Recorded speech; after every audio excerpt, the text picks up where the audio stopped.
It is my duty to inform the House that a vacancy has occurred in the representation in the House of Commons for the electoral district of Winnipeg South Centre in the province of Manitoba by reason of the passing of the Honourable Jim Carr, conformément au paragraphe 20. Pursuant to subsection 28(1) of the Parliament of Canada Act, I've addressed a warrant to the Chief Electoral Officer for the issue of a writ for the election of a member to fill the vacancy. Tabling of documents, the Honourable Minister of National Defence. Monsieur le Président, to Standing Order 32-2 and Recommendation 47 of former Supreme Court Justice Arbour's Independent External Comprehensive Review, I have the pleasure to table in both official languages copies of the Minister of National Defence's report to Parliament on culture change reforms in response to former Supreme Court Justice Arbour's recommendations.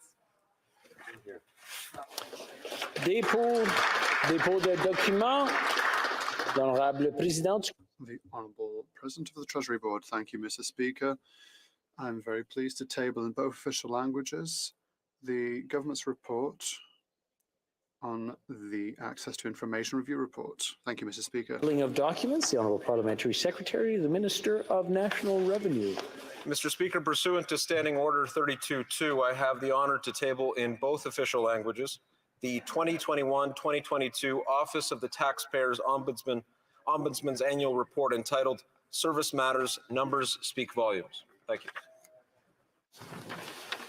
Tabling of documents, the Honourable Parliamentary Secretary to the Government House Leader. Yes, thank you, Mr. Speaker. Pursuant to Standing Order 36-8A, I have the honour to table in both official languages the government's response to 7 petitions. These returns will be tabled in an electronic format. Dépôt de documents. Dépôt de projet de loi émanant du gouvernement. Introduction of government bills. Statements by ministers. Rapport. Reports from interparliamentary delegations. Presenting reports from committees, the Honourable Member for Surrey Centre. Thank you, Mr. Speaker. I have the honour to present in both official languages the 9th report of the Standing Committee on Justice and Human Rights in relation to Bill S4, an act to amend the Criminal Code and the Identification of Criminals Act, and to make related amendments to other acts, COVID-19 response, and other measures. The committee has studied the bill and has decided to report the bill back to the House without amendment. I also have the honour to present in both official languages the 10th report entitled The Defense of Extreme Intoxication Akin to Automatism, a study of the legislative response to the Supreme Court of Canada decision Regina versus Brown. Pursuant to Standing Order 109, the committee requests that the government table a comprehensive report to this report. And I'd like to thank all the clerks and the great legislative assistants and analysts who helped in doing this report. Thank you. Presenting of reports from committees. Okay, very good. Dépôt de projet de loi émanant des députés. Introduction of private members' bills. First reading of Senate public bills. Motions.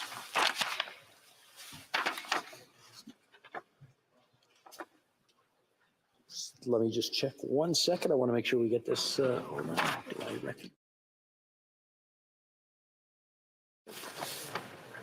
Mr. Jenner, seconded by Mr. Scheer, moves that the second report of the Standing Committee on Foreign Affairs and International Development, presented on Tuesday, May 10th, 2022, be concurred in.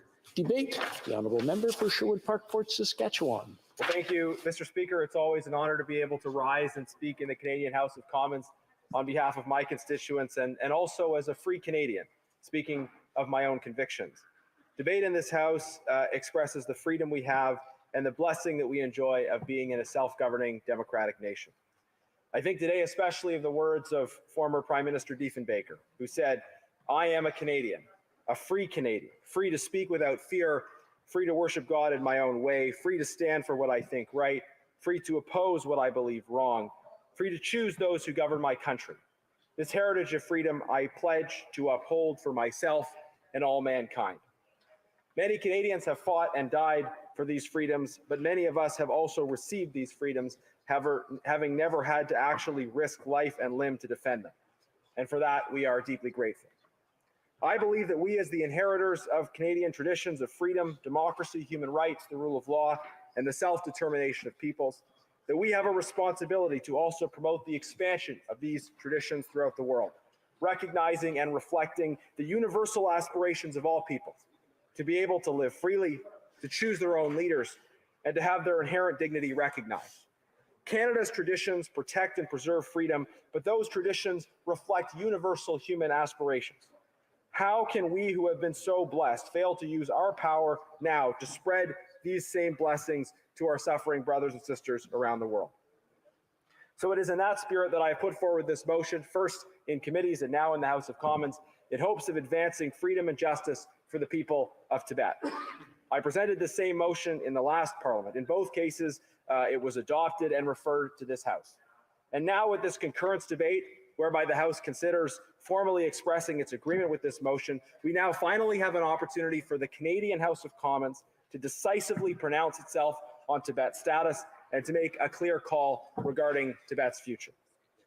The motion reads that this committee call for dialogue between representatives of the Tibetan people, His Holiness the Dalai Lama or his representatives and/or the Central Tibetan Administration, and the government of the People's Republic of China, with a view to enabling Tibet to exercise genuine autonomy within the framework of the Chinese Constitution.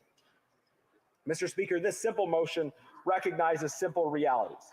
The Tibetan people are a people. They have a shared culture, history, and language. They have shared traditions and institutions. Though not presently in a free self-governing country, Tibetans are a people who constitute a nation. As such, as a people, they have a God-given and an internationally codified right of self-determination. The people of Tibet, the people of all Tibet, and not just the more limited so-called TAR, the people of all Tibet have a right to choose their own leaders and to autonomously shape their own future. Tibetan leaders, however, are not using this right of self-determination to seek full independence from China. Rather, they are seeking a middle way, genuine autonomy for Tibet within the framework of the Chinese Constitution, perhaps similar to forms of federalism that exist throughout the world. Tibetans do not seek independence, they seek peace, accommodation, and compromise through the middle way approach. Mr. Speaker, it should be a clear-cut matter of moral principle and of international law that the aspiration of Tibetans for genuine autonomy as an expression of national self-determination should be recognized and supported. How can we justly recognize such aspirations in other cases, but fail to do so for the people of Tibet? Now, this motion calls on the Canadian House of Commons to clearly add its voice to calls for dialogue with a view to allowing the exercise of genuine autonomy by Tibet and its people. This motion calls on the Canadian House of Commons to do the right thing and to add its voice to the global push for recognition and adoption of the middle way approach. Now, Mr. Speaker, to Westerners, the word Tibet has many meanings and associations, from activism to literature to spirituality. But the first thing to say, setting aside these common associations, is that Tibet was once a country like any other. It had politics, religion, commerce, diplomacy, arts, and culture, and many everyday people going about their everyday lives. It had challenges and it had immense opportunity. Like Ukraine, Tibet had the particular problem of a neighbor that did not recognize its right to exist. Although prior to 1950, the country of Tibet was actively pursuing negotiations for formal recognition with its neighbors. Sadly, after the Chinese Civil War, the Chinese Communist Party violently invaded Tibet and imposed the so-called 17-point agreement, an agreement that has incidentally never been honored. Violent conquest and occupation should never be recognized as a legitimate way to establish a territorial claim, not in Ukraine, not in Taiwan, and not in Tibet. Following this invasion, the Dalai Lama, the spiritual and political leader of Tibet, was forced into exile in India, from where he has since led an international resistance campaign that has spanned more than 60 years. His Holiness the Dalai Lama is, of course, the most recognized person in the Tibetan resistance struggle. He is clearly a remarkable figure. When I was first elected, I had the honor of an audience with him in Dharamsala in India, his headquarters and also the headquarters of the Central Tibetan Administration. That simple conversation has deeply shaped my own thinking about human rights and about Canada's role advocating for them. Now, one of the most incredible things is to meet a person who you know has experienced deep suffering and injustice. And yet, when you observe them, you find that they are nonetheless possessed with an electric joie de vivre. A person who then clearly derives joy and happiness not from the particulars of their circumstances, but from an external reality. And such was my impression of the Dalai Lama, someone who has been forced to spend most of his life in exile, also someone with significant status, perhaps the most recognizable person on the planet, who was also joyful, informal, friendly, and extremely funny. Far from expressing bitterness or anger towards the nation that forced him into exile, the Dalai Lama expressed goodwill towards China and a desire for China to be able to pursue an ambition for greatness while peacefully engaging in dialogue and partnership with other nations. The Dalai Lama demonstrates a living out of the simple exhortation to love your enemies and pray for those who persecute you. It was powerful for me as a Christian to see this teaching of Jesus being lived so well by someone who clearly comes from a different spiritual tradition, but nonetheless practices the wisdom that is common to both. Loving enemies is not just good spiritual wisdom. It has an important practical function in geopolitics. An enemy who is bent on causing suffering must clearly be stopped and defeated. And the call to love one's enemies has never been interpreted as an injunction to simply accept and permit violence. But total defeat of an enemy is rarely possible. Tibet will continue to have China as its neighbor, regardless of the political forms by which either are governed. In the long run, therefore, they have to find a way to live together. To quote Desmond Tutu, there is no future without forgiveness. As such, some eventual reconciliation, facilitated by mutual love and goodwill and by forgiveness, is the only path to stable and permanent peace. Love and goodwill towards an enemy can be the starting point for trying to persuade that enemy to change their ways and provides the basis for forgiveness and reconciliation after conflict has ended. I believe that what the Dalai Lama means by dialogue is this rich and deep dialogue towards mutual understanding, not simple formal negotiation. And this desire for meaningful dialogue comes out of real love and goodwill. All nations facing conflict would do well to recognize the simple truth that they will remain neighbors until the end of time, and that mutual recognition and self-determination, as well as some measure of love and goodwill, are the only viable alternatives to tension and conflict. Now, Jewish and Christian scripture also says the following about how to treat your enemies. If your enemy is hungry, give him food to eat, and if he is thirsty, give him water to drink, for in so doing, you will heap burning coals on his head. This particular passage has always confused me. Is the purpose of loving your enemies a kind of jujitsu move aimed at causing your enemy to suffer, or is it based on genuine good intentions? Of course, it has to be based on good intentions and a genuine desire for reconciliation, but it is also true that these displays of goodwill from figures like the Dalai Lama are profoundly confusing and discombobulating for an aggressive power. They render the aggressive power's propaganda obviously absurd and leave that power at a general loss on what to credibly say or do. In spite of his obvious desire for peace, dialogue, and reconciliation, the Dalai Lama is portrayed in the most absurd and outlandish ways by the Chinese Communist Party. The CCP is at present so hardwired to think in terms of advantage and violence that these simple calls for dialogue lead to theatrical and obviously absurd claims about the Dalai Lama's alleged real intentions. This is perhaps the effect of having the metaphoric burning coals heaped on your head. The CCP's response to the Dalai Lama and his message would be comically absurd if it was not so deadly serious. Despite being an officially atheist power, the CCP presumes to be able to make binding decisions about the reincarnation of Buddhist lamas so as to control their succession. This is an obvious political power move aimed at laying the groundwork to install a pliant fake Dalai Lama in the future. But still, how can the CCP logically both reject the idea of reincarnation and claim to be the authority on reincarnation? Mr. Speaker, these attempts to claim control over the Dalai Lama's prospective succession are part of a broader attack on religious freedom, as well as other fundamental freedoms in Tibet and within the Tibetan diaspora. In this vein, I want to quote from the 2021 United States Department of State report on human rights in Tibet, which is a catalog of some of the worst imaginable violations of human rights. They say, quote, significant human rights issues include credible reports of unlawful or arbitrary killings, including extrajudicial killings by the government, torture and cases of cruel, inhuman, and degrading treatment or punishment by the government, arbitrary arrest or detention, political prisoners, politically motivated reprisals against individuals located outside the country, serious problems with the independence of the judiciary, arbitrary or unlawful interference with privacy, serious restrictions on free expression and media, including censorship, serious restrictions on internet freedom, including site blocking, substantial interference with the freedom of peaceful assembly and freedom of association, severe restrictions on religious freedom, despite nominal constitutional protections voided by regulations restricting religious freedom and effectively placing Tibetan Buddhism under central government control, severe restrictions on freedom of movement, the inability of citizens to change their government peacefully through free and fair elections, restrictions on political participation, serious acts of government corruption, coerced abortion or forced sterilization, and violence or threats of violence targeting Indigenous peoples. Disciplinary procedures for officials were vague and opaque, and aside from vague allegations of corruption or violations of party discipline, there was no publicly available information to indicate senior officials punished security personnel or other authorities for behavior defined under the laws and regulations of the People's Republic of China as abuses of power and authority, end quote.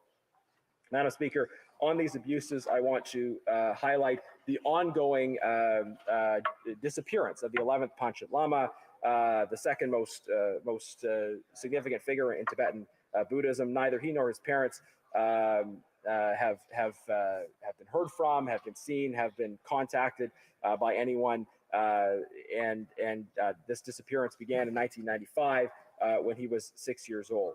I would highlight as well the case of Tenzin Nyama, who died after being beaten to death after over months of detention. Another Tibetan, Kunchuk Jinpa, who died in hospital after being released from prison. And I could highlight many of these cases of repression of fundamental human rights, people being beaten to death, arbitrarily detained.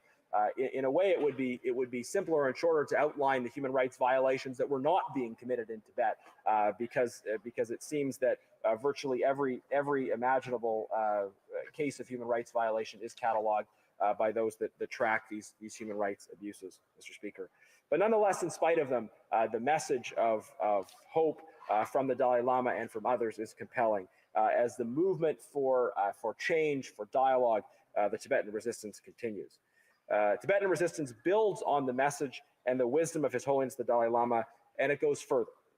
At the Dalai Lama's own promptings, the Tibetan diaspora has built effective democratic institutions which form the Central Tibetan Administration. Effectively, the Central Tibetan Administration is a government in exile and a government for exiles. The Central Tibetan Administration has an elected parliament with representatives from the diaspora community all over the world. When parliament is not directly in session, it is represented by a residual standing committee. The Tibetan community worldwide also directly elects a Sikyong, or president, who leads the Central Tibetan Administration and who has ministers with various responsibilities. In all of these respects, it functions very much like our own government and like many other democratic governments around the world. The CTA provides services to diaspora communities, supporting the strengthening of the diaspora and also the maintenance and expansion of Tibetan language and culture. It also engages in advocacy for Tibet and would likely lead dialogue with China on behalf of the Tibetan people. The very existence of the CTA demonstrates again that Tibetans are a people with autonomous democratic institutions as well as a distinct language and culture. The existence of the CTA and other related institutions also demonstrates Tibetans' readiness for self-government. There can be no argument that Tibetans are not ready to be able to govern themselves, because Tibetans are already doing it, Madam Speaker. Not only did Tibetans govern their own country within living memory, but they have since developed new, integrated, fully functional, and fully democratic institutions within the Tibetan diaspora. Tibetan people all over the world are deeply committed to these democratic institutions. Tibetan elections are serious and substantive affairs, and they feature high levels of participation. Notably, while in Canada, a person can be both a proud Canadian and a proud Tibetan. However, many Tibetans living in the diaspora are not citizens of any other country. Officially, they are stateless, but substantively, they have one identity, and that identity is Tibetan.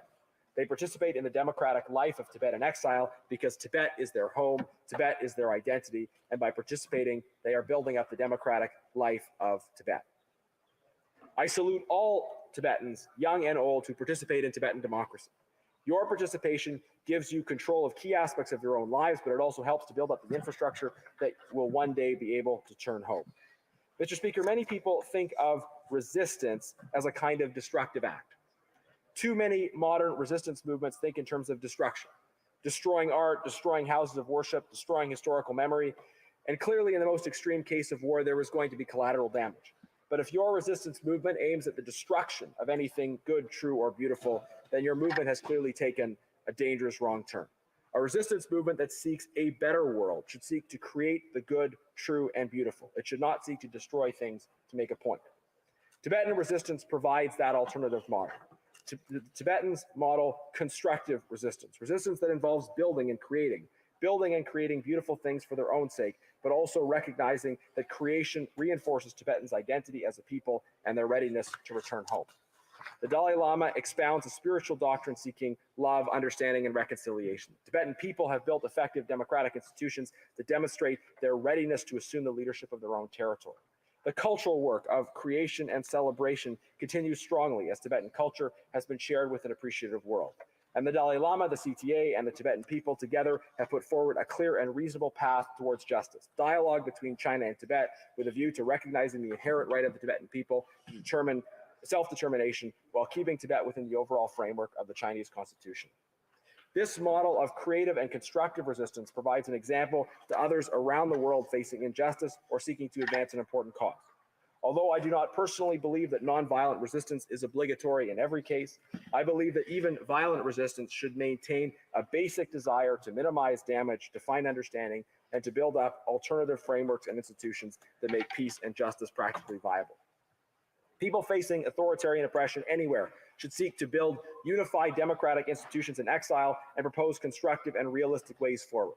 This model of effective resistance is why, more than 60 years after the invasion and occupation of Tibet began, and despite all of the efforts of the Chinese Communist Party to wipe out Tibetan identity, the cause of Tibet is still widely known, defended, and championed in every part of the world.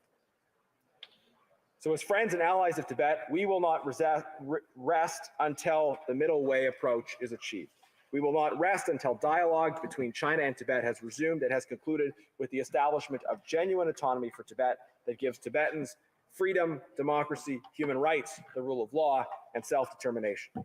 We will not rest because we love Tibet, but also because we recognize the universal right of all people to live in freedom, to choose their own leaders, and to practice their faith and their traditions without the interference of the state.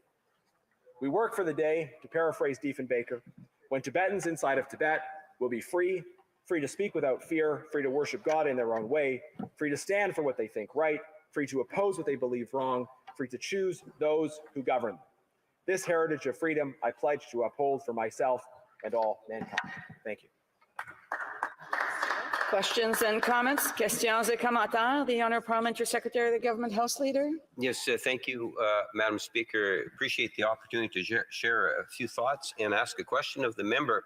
You know, I think that you have members on all sides of the House that are very, very much strong and powerful advocates for issues related to human rights. And it's interesting that the member has chosen to want to have that discussion. I know, in doing a very quick research as the member was speaking, the former Prime Minister, Stephen Harper, according to the Hansard, in terms of my look into it, never once spoke about Tibet while he was Prime Minister. In opposition, he mentioned it, according to the number I saw, was 4, maybe 5 times, but never in government. And I'm wondering if he can provide his thoughts in regards to, Canada does play a very important leadership role on the international scene in terms of human rights. And I believe that the government of Canada has been there on human rights around the world, not only through this administration, but even through the Harper administration in certain ways. And I'm wondering if he could provide me any update in terms of he believes that Stephen Harper made any sort of a statement in regards to Tibet. Good. The Honourable Member for Sherwood Park, Fort Saskatchewan. Thank you, Mr. Speaker. I'll say back to the honourable member that he could have done a little bit more research in terms of the record of the previous government when it came to supporting Tibet.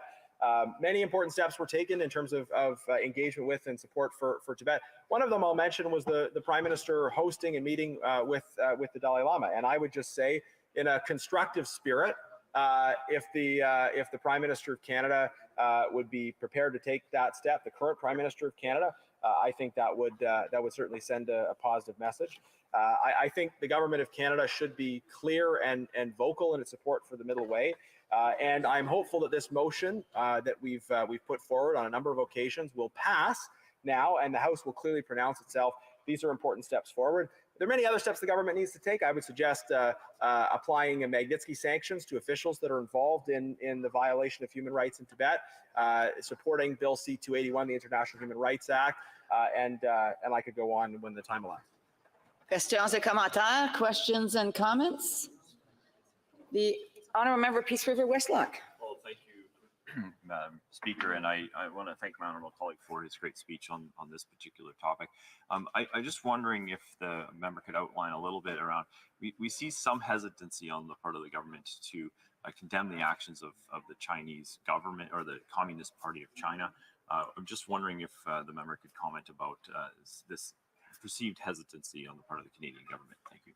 The honourable member for Sherwood Park, Saskatchewan. Thank you, Madam Speaker. It's been interesting to observe over the last few years that the Canadian Parliament, the last two minority parliaments, have been able to play a significant leadership role in the world when it comes to confronting human rights abuses being perpetrated by the Chinese Communist Party. While Canada's Parliament has led in the world, though, the government of Canada has been a laggard.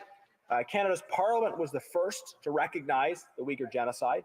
The government of Canada has still not recognized the Uyghur genocide. Canada's Parliament has passed various motions calling for action on foreign state-backed interference, and yet we continue to hear news about the government entities signing contracts that really put raise significant concerns from a national security perspective because they involve Chinese state-owned or affiliated companies. So we have this interesting contradiction that I think people around the world are observing, which is leadership by Parliament, a minority Parliament, often driven by the opposition, but also often including certain backbench members of the governing party, that being out of step with the unwillingness of the executive to be realistic about the threats posed by the Chinese Communist Party, and hopefully action by parliamentarians will continue to prod the government to do better.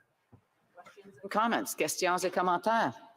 The honourable parliamentary secretary of the government house leader.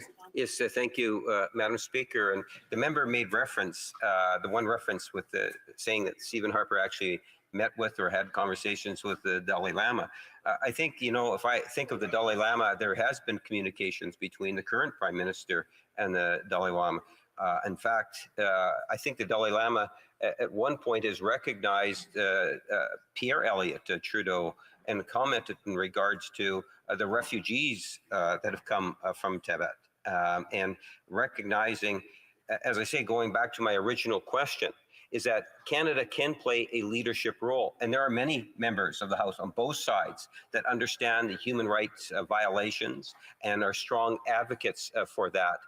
This government has been and continues to be a strong advocate on human rights around the world. And I'm wondering if he could provide any other additional thoughts in regards to Canada's importance of demonstrating that leadership, as our current Prime Minister has done, the previous Prime Minister on this particular issue that he himself has made reference to with the Dalai Lama. The honourable for Sherwood Park, Fort Saskatchewan. Madam Speaker, if the member wants to take it in a partisan direction, he clearly does.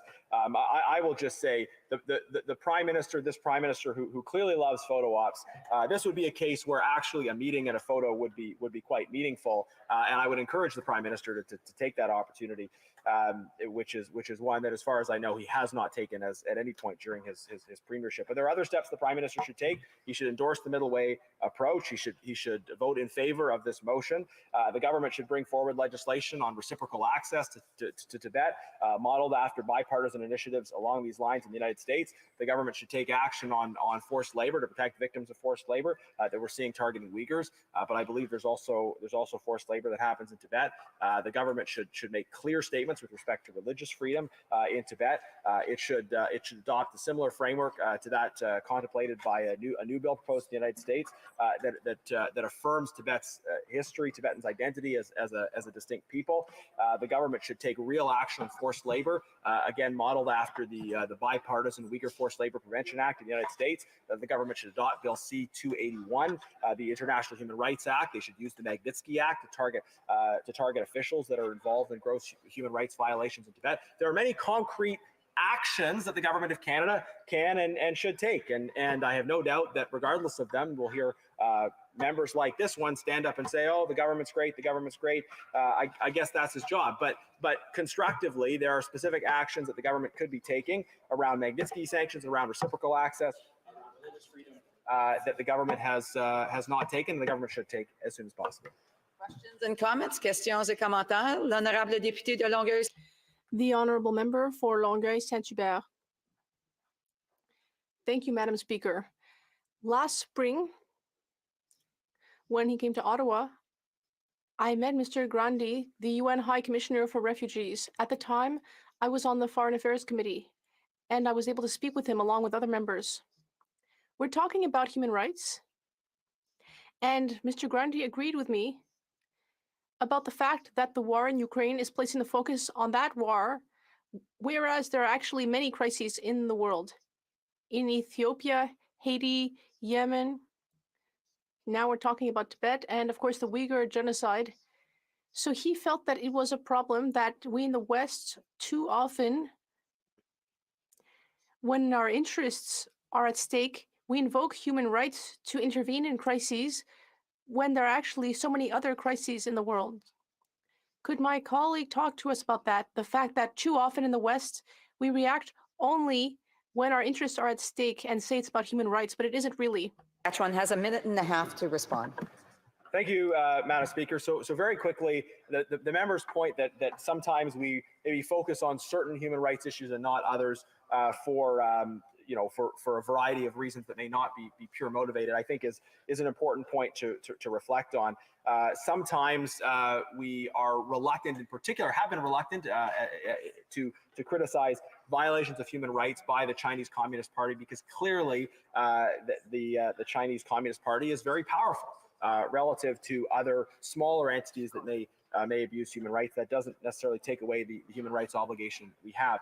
I would just say at the same time that it's important to know in terms of the war in Ukraine, that the war in Ukraine is rightly something that we have really seized on and focused on. It is about protecting the security of the people of Ukraine. It's also about recognizing that war is exacerbating a global hunger crisis, and that many people in Asia and Africa are vulnerable to starvation as a result of Russia's invasion of Ukraine. And if we permit this kind of violation of international law, then we will likely see other states take similar steps. So we shouldn't see paying attention to these conflicts as kind of an exclusive thing, but rather recognize the integration between the human rights response that covers and looks at problems in different parts of the world. Reprise le débat. Resuming debate, the Honourable Parliamentary Secretary to the Minister of Foreign Affairs. Thank you, Madam Speaker.